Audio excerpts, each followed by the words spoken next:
오늘 나온 여론조사 결과도 하나 보겠습니다. 이재명 대통령 국정수행 전망에 대해서 58.2%가 잘할 것이다. 35.5%는 잘하지 못할 것으로 대답을 했습니다.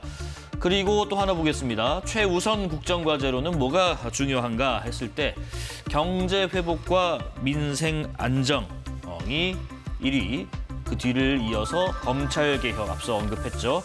사법개혁이 2위.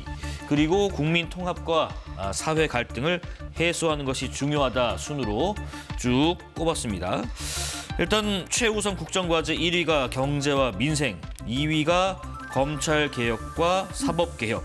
일단 강전혜 대변인님 해석 먼저 좀 들어보겠습니다. 저는 이거 보니까 예. 이번에 첫 번째로 통과시킨 것이 삼특검법 그리고 검사징계법이었잖아요. 네. 이거 역시 민주당에서 잘못했다라고 생각을 합니다. 국민들께서 지금 이야기하시는 게 41%, 그러니까 거의 반 정도가 경제 회복에 좀 전념을 해달라라고 국민들께서 요구를 하시는 거예요. 그리고 이재명 대통령은 그동안에 본인이 성남시장이었을 때, 경기도지사 였을 때 항상 경제를 살리는 대통령, 준비된 대통령 이런 이미지를 만들어 왔었거든요.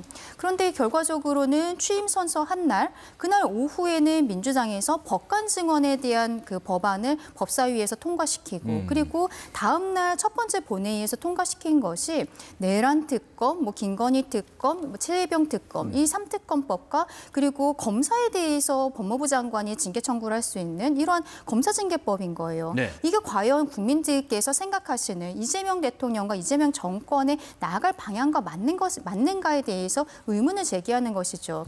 여기에 대해 법관 증언에 대해서도 대통령이 스스로 조금 자제해야 된다라고 당에다가 이야기를 했다라고는 합니다만 이거는 저는 좀 늦었다라고 생각을 합니다.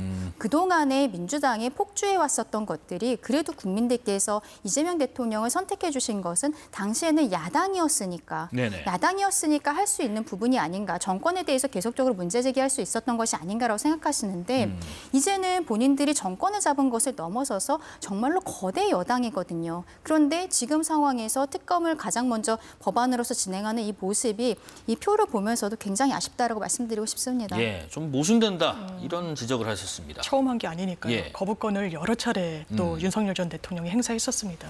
마무리를 제대로 짓고 넘어가자는 거지 민생에 앞선다는 기조가 아닙니다. 기본적으로 왜 국민의힘에서도 많은 의원분들이 이탈표를 내셨겠습니까? 이건 진작에 마무리가 됐었어야 되는 사안이에요. 내란 6개월 전에 이뤄졌습니다. 그런데 수사, 답보 상태, 특히 국무위원들, CCTV랑 진술, 주장 내용 엇갈린다고 하더라도 제대로 수사 지금까지 받지 못했습니다. 비화폰을 원격에서 다 깡통폰으로 만들어도 서버 하나 제대로 확보하지 못했습니다. 왜? 윤석열 대통령이 내란 특검 계속 거부했거든요. 이건 진보 보수의 문제가 아닙니다. 대한민국 역사의 한 페이지를 정확하게 마침표 찍고 넘어가는 문제예요. 그리고 김건희 여사 특검 마찬가지입니다. 네. 여러 차례 거부권 행사가 있었다는 말씀드리고 이 정부의 가장 큰 현안은 첫째도 민생, 둘째도 민생, 셋째도 민생입니다. 대통령께서 여러 차례 언급하기도 했고 경제사령탑에 진용을 꾸리는데도 아까 이제 학자 출신 위주라고 하셨는데 이제 한양대 교수 출신의 경제수석이 있지만 한국은행 출신입니다. 그리고 이 경제부총리는 아주 정통 관료 출신의 엘리트 관료 출신으로 실무 경험이 상당히 많으신 분들. 네네. 그리고 재정과 관련한 담당자 같은 경우에는 이 재정 경제를 전공하고 또 관련한 이 연구원에서 이 중책을 맡기도 했었고 이런 부분을 다 헤아려서 이 정부의 정책 방향을 국민들께 보여드리는 겁니다.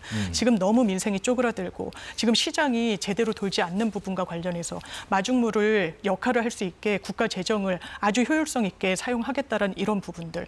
그렇기 때문에 사실상 취임 첫날부터 비상 TF를 가동해가지고 실무자군 아니면 책임자군 할 것 없이 다 한자리에 모여서 논의를 하는 겁니다. 그만큼 시장은 타이밍이기도 하고 그리고 새 정부가 들어서 굉장히 어떤 신호를 주는지도 시장에 미치는 영향이 상당히 크기 때문에 그런 행보를 하고 있기 때문에 아까 보여주셨던 이 국정 수행 전망에 대해서 많은 국민들이 기대감을 갖고 평가하고 계시는 게 아닌가 싶습니다. 이 대통령 국정수행 전망 한 번만 더 보겠습니다. 이렇게 지금 조사가 됐고요. 에너지경제신문 의뢰로 리얼미터가 전국 18세 이상 남녀 1,012명을 대상으로 6월 4일부터 5일까지 무선 ARS 100% 방식으로 조사했습니다. 표본 오차는 95% 신뢰 수준에 플러스 마이너스 3.1%포인트고요.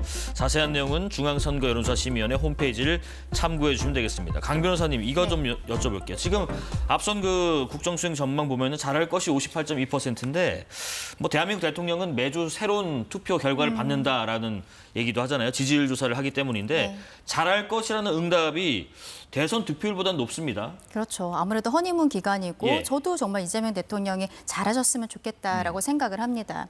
그런데 지금 나오는 인선이라든지 첫 번째 법안들 이런 것들이 눈높이에 맞지 않으니까 지적을 하는 것이고 네. 대한민국 발전해야 된다는 것에 대해서는 여야가 어디 있겠습니까?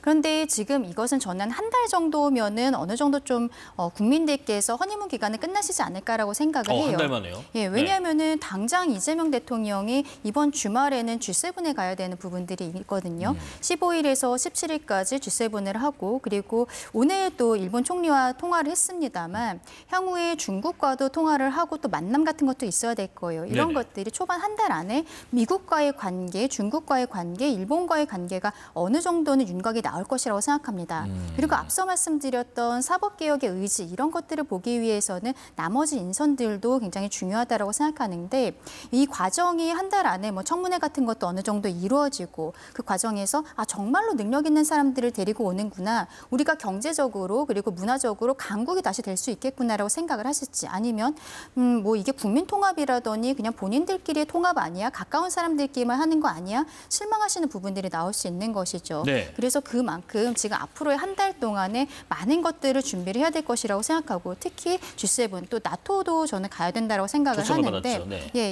이런 부분에 있어서 많은 준비 같은 것이 필요하지 않을까라고 생각합니다.